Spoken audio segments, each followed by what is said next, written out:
Welcome to Thought Crime and Keto Crime, where Tracy does the sleuthing so you don't have to.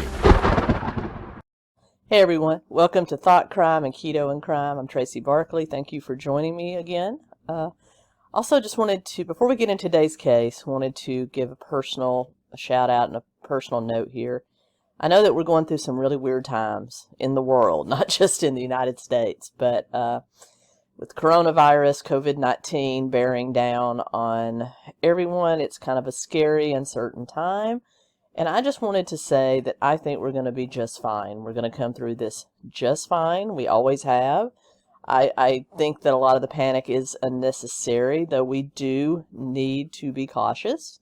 I think a mid-ground, I'm not with one of those that just absolutely overlooks what's going on, saying it's a hoax or whatever, and I'm not with those that are absolutely panicking as if it's the end of the world. I'm somewhere in the middle, as I am with most things on politics and stuff. Just take normal precautions. Stay home if you don't feel well. Everything's going to be all right. I hate to see all this panic and all this unnecessary fear that we're kind of, it's kind of a self-fulfilling prophecy. We get upset and we kind of make that a reality by tanking our own stock market and businesses closing and stuff like that. So just everybody try to keep a level head. Just breathe. This too will pass. I promise you. And now, let's get into today's true crime case. Today we're looking into the case of Mark Barton, a 1993 mass shooting case that occurred in Atlanta, Georgia at two different day trading firms. So this case is kind of half white collar, half murder. Mass killing in Georgia history. A day trader went on a shooting rampage in Buckhead. But in any case, let's get into it. Mark Barton was born April 2nd, 1955 in Stockbridge, Georgia. He was an Air Force brat. He grew up traveling all over the country, all over the world, though he mainly grew up later in life in South Carolina, where he attended first Clemson University, and then the University of South Carolina, where the bright young man who had a brain for finance and a brain for science graduated with a chemistry degree. Upon graduating with his degree, he sought to seek employment in the biomedical field and returned home to where he was originally from in Georgia, in Atlanta. And there he met and married Deborah Spivey. And the two ended up having two children, Matthew and Michelle, with a Y. I think it's a very unique spelling, so I thought I would point that out. One thing that people that knew Mark would always say about him is that he wanted to get rich and get rich quick. He didn't want to go the slower route of saving your money and, doing it the Dave Ramsey way, as I always say, depending on your income, saving over $1 million to become a millionaire. No. He wanted it fairly quickly, so he always felt that the stock market, as it is for a lot of people, was the golden ticket. So he really wanted to get into finance, even though his aptitude seemed to be in the biomedical sciences, which is actually a pretty good money-making career to be in. Anyway, but he always wanted that, so he would always talk about becoming a day trader or becoming a stockbroker of some sort, even though he never really pursued his Series 7 or his Series 6. But he did stay in the biomedical field. Once in Atlanta, he did receive a job and was actually transferred to northern Alabama. He and Deborah relocated there, and for a time, he worked very happily in this lab. However, his performance started to suffer. His bosses noted that he became, even though at first everyone thought he was a friendly sort, he fit in very well with everybody by all accounts, but soon that attitude sort of changed. He became kind of complacent, felt he was entitled to a lot of things, and just really stopped doing his job. And as a result, his bosses did let him go. But before they let him go, he actually hacked into their computer system and altered a lot of vital scientific data, which cost the company lots of money, and as a result, they did prosecute him, and he ended up serving some jail time for his crime. Upon his release from jail in the early 90s, he and Deborah did return to Atlanta, Georgia, where he started a job with a day trading firm, Momentum Securities, which was right in the main financial district off Peachtree Street in Atlanta. Now, day trading firms are a little bit different than regular brokerage houses where you have certified stockbrokers that take trades from people that call in or request them, like what we do today, which is pretty much all fully automated. In the 80s and 90s and even before that, it was all done manually by telephone, sometimes by paper, a little bit by computer, but mostly by humans. And so with regular stock brokerage firms like your Merrill Lynch's, that sort of thing, you actually have stockbrokers on the floor of the stock exchange making the trades, and in the offices you have other stockbrokers that are making contact with clients or cold calling people to get new clients, and will actually take stock orders or commodities orders or anything that you'd want to trade on the stock market. They'll take those orders by phone, then call up the stock exchange, give that order to a client, to a broker on the floor there who will actually make the trade for them, and then they'll write it up with paper and pen. Those are normal brokerage houses, but there were day trading firms, especially in the early 90s when the internet was first becoming a thing. And basically day traders would sign on with these firms as quasi-employees. It was sort of an independent contractor kind of relationship where they could use the licensing from that firm to actually trade for themselves. And the day trading house would take a cut of whatever profit they made. So basically you would sign on to these day trading firms. You would be given an account to work with, and you would trade essentially for yourself, and the day trading firm that you worked for, quote unquote, would get a cut of your profit. So that's how these day trading firms worked. It really wasn't an employee, salary type position. It was kind of an independent contractor commission type position where you essentially had to work with your own money, and then you would take a profit. The company that you were using their Wall Street licensing to would also take a cut. So that's kind of how that worked. So he got a job, quote unquote, with one of these day trading firms by the name of Momentum Securities. And most of the time he did real well.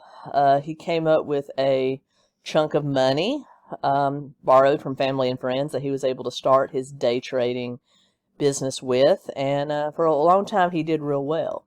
But one thing he did find there was a girlfriend by the name of Leanne Van Diver. She worked in the office, but she was also a friend of his then-wife, Deborah Spivey, and the two began an affair. And for several years, from like 1990 to 1993, Deborah sort of turned a blind eye to it. She knew it was going on, but, she had 2 children to raise, so she didn't want to rock the boat. So she kind of kept everything to herself. But people at the office were noticing that Mark was becoming increasingly volatile.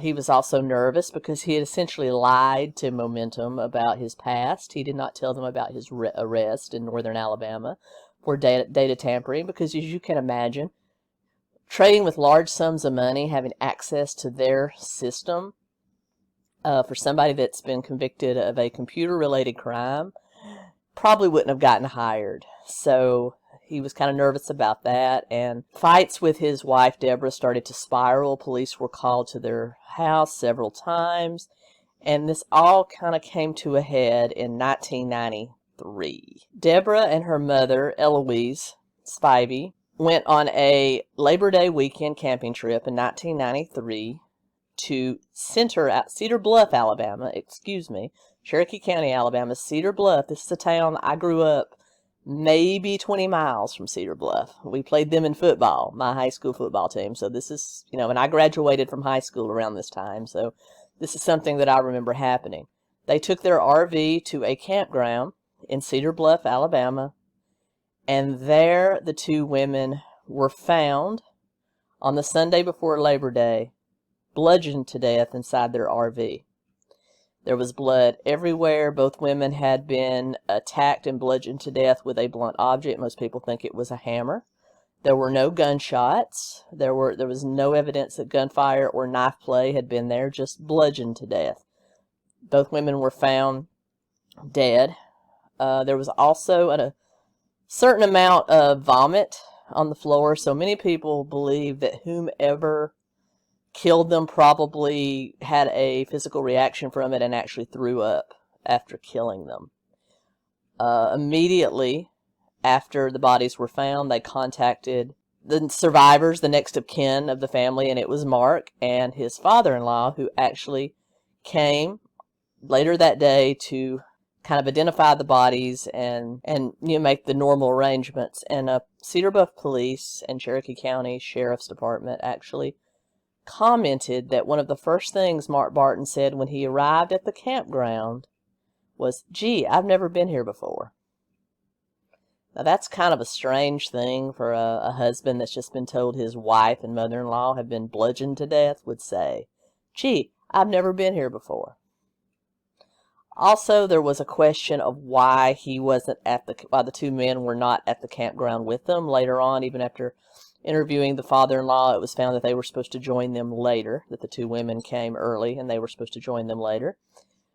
Mark really didn't have an alibi other than he was with his children. So, for some reason, even though he was a suspect in the murder of his wife and mother-in-law, he was never charged. There was not enough evidence to link him. This is before we used DNA for everything, and I guess no one thought to maybe check that vomit for DNA evidence. I don't know, but this was before that was commonplace. You got to remember, things that happened in the 80s and 90s, they didn't have the technology we have today. Today, he would never have gotten away with that because that would have been one of the first things the investigators did. But let's just say he was never charged, though it is believed to this day that he did do it. Why? He had a girlfriend. A. B. He got $294,000 in life insurance from the death of his wife. And with that, after marrying Leanne in 1995, he used that $294,000 to up his game at Momentum Securities. He went from day trading your normal blue chip type of stocks to the riskier internet-based stocks. Now, in the late 90s, early 2000s, we had what we called the first dot-com bubble. Now, this is when companies like Pets.com and Ask Jeeves and things like that were big stocks. They were highly valued, much the same way a lot of startups are today, and they were the hot stocks. So he used that $294,000 to fund day trading of these very volatile dot-com stocks. He knew that he could make a lot of money with these stocks, so therefore he started highly betting, and for a long time he did real well. There were some days he would make upwards of $500 a day in profit. He would take part of that. Momentum Securities, because they owned the license he was using, would take part of it. And for a long time he did real well. In fact, he earned a nickname around the office called Rocket, which mainly means that he could rocket from $0 to $500 really quickly. And to a lesser degree, that actually meant that his mood can go from happy to sad or sad to happy to angry in the speed of a rocket ship. So it wasn't always a positive nickname. Like I said, he did real well up until he didn't. And that's usually how it goes. He kind of got sporadic. He relied too much on the very volatile .com type stocks and eventually ended up about $100,000 in the rears. Now, in some of these day trading, especially if you have a record of performance, kind of a long history of performing, they will sometimes, if your money is gone, which he had managed to run through the entirety of the life insurance proceeds he got from his ex-wife or his deceased wife, he had managed to run through all of that. So sometimes if you have a history of good returns, these day trading firms will actually allow you to trade with their money to earn some of yours back. And that's what they did. They allowed him to kind of take out a loan from them to continue day trading.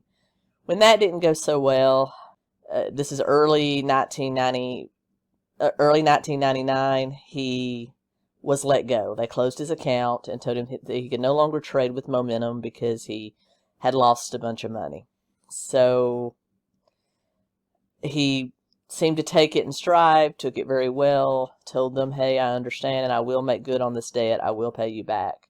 and he left. He immediately went across the street to another day trading firm by the name of Alltech Investments and kind of wooed them with his personality and got another day trading gig where he was able to produce $10,000 up front to start trading with, and they also gave him a desk there. Same thing there. He would do real well for a while, make $300, $400, $500 a day, and then kind of hit a down spell and spiral. And eventually, by April of 1999, he was let go from Alltech as well, owing them about $30,000. So, Mark Barton, for all intents and purposes, disappeared from the Atlanta financial scene for a while until he reemerged in July of 1999. July 28th, 1999, Mark Barton awoke at his Stockbridge, Georgia, which is a suburb of Atlanta, home, and bludgeoned his wife, Leanne, to death with a hammer. Sound familiar? He killed her, put her into her bed, and waited for his children to come home from school. Both of his children returned from school that afternoon. They had a pleasant evening. Neighbors saw them playing outside. No one really suspected anything foul was going on. The morning of July 29th, he also bludgeoned his 2 children to death and left them sleeping as if they were sleeping in their beds. He left them. He left his wife and both children in their beds. He then drove to Peachtree Street in Atlanta and entered the offices of Alltech Investments around 12 p.m. The first thing he did is walk into the main room, which you have a lot of desks and cubicles kind of hanging in there with up to 50 day traders could be working. He walked in, he very pleasantly spoke to everyone, walked immediately to the conference room where the 2 owners and office managers, as well as their assistants, were in a meeting. He kind of went to the glass window, tapped on it, spoke to the office managers just to say, hey, I got some good news. The office manager said, well, maybe he's going to pay us back the $30,000 that he owes us. And they opened the door and allowed him in. As soon as he got into the room, he immediately shot all 3 of them at point blank range. One of the office managers and secretary was killed instantly. One of the owners and office manager would live to tell the tale, though he was grievously wounded. He was able to pull himself up and down the hall and get out of the office before he was finished off, but the other 2 were sadly deceased. He then went into the main trading room and started firing at random. A few of the survivors even heard him say, I hope this doesn't disturb your trading day. So quickly. July 29th, 1999. This chaotic scene unfolded on Piedmont Road in Buckhead. Meredith Forrester was a 22-year-old at work at Alltech Investment Group. She was studying to be a broker. Mark Barton breezed in and I said, hi, Mark. And he breezed by, and next thing I know, I heard popping noises. She had just met Mark Barton 2 days earlier and had no idea he had just killed 4 people across the street and would then kill 5 people inside her office. I thought maybe a computer monitor was shorting and maybe there was a fire, so I turned to run out, and as I was running out the door, I was shot in the back and I fell and I couldn't walk, I couldn't get up. The bullet pierced her back, hitting her spine and several other organs. Meredith needed 2 surgeries and a year of therapy to be able to walk again. They told my family I had a 1 in 1,000 chance of survival. Police found Barton hours. So he was, in all essence, crazy. He lost it. He really went postal. I don't think he really realized what was happening himself. He mainly shot up the outside room. He left 5 people at Alltech dead. He immediately left the office building, walked across the street to Momentum, and did the same thing, killing 4 people there. He immediately fled the scene. Atlanta police were alerted, and they chased him around Atlanta in his van. All of Atlanta was on high alert. Then Atlanta Mayor Bill Campbell quoted as saying, there's a lot of blood everywhere, and this is the most tragic shooting that has ever occurred in the city of Atlanta up until that point.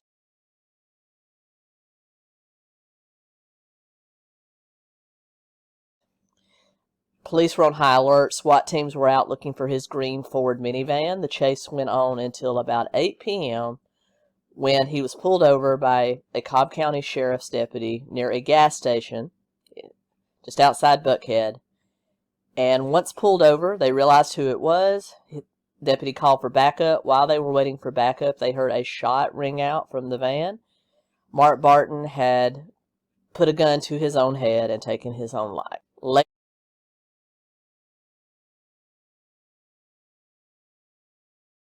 Later on, when they investigated and searched his home in Stockbridge, Georgia, they found the bodies of his wife and 2 children. They also found a suicide note, what they considered a suicide note, typed up on his computer, left up on the screen. When they jiggled the mouse, there it was. And basically it said that there were demons he was wrestling with that could not be conquered. He felt that his wife and children were better off because Jehovah would take care of them. And he felt he had to get rid of his demons. So, very sad and tragic story there.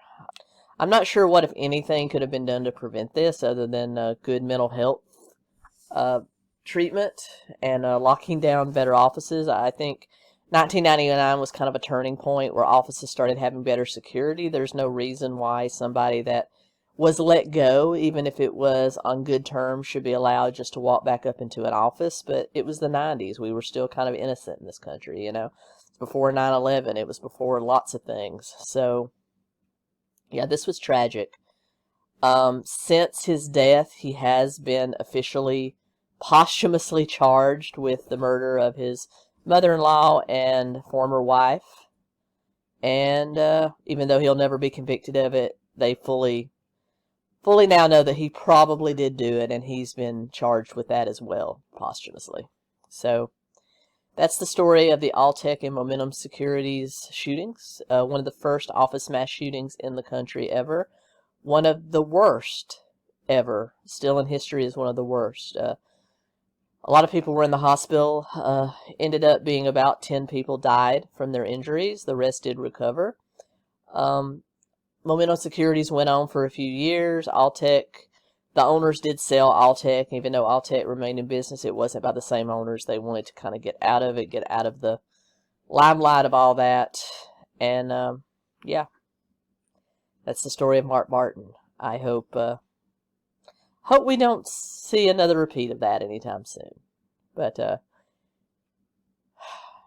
yeah, it's tough, especially when children are involved. It always gets me kind of emotional. And speaking of children, in a few weeks I will be presenting the case of Diane Downs. It's another case of a mother killing her children, so look out for that one. I'll be back soon with more white collar and murder true crime stories. I hope you enjoyed this. Thank you so much. If you want to support the channel, links are down below for that. Like, comment, share, subscribe. Keto Comic out.